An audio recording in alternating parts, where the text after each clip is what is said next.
Closing a bank account shouldn't feel like pulling teeth, so let's get your PNC account closed the right way.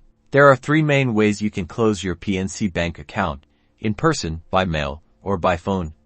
Keep in mind, closing by phone is generally only possible for accounts with a zero balance. To close your account in person, visit your nearest PNC branch.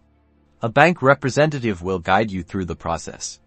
Make sure you bring a valid photo ID, like a driver's license or passport. To close your account by mail, you'll need to send a written request to PNC Bank. This request should include your full name, account number, the reason for closing the account, and your signature. Mail it to the address specified on your account statements or on the PNC website. If your account balance is 0, you can often close it by calling PNC customer service.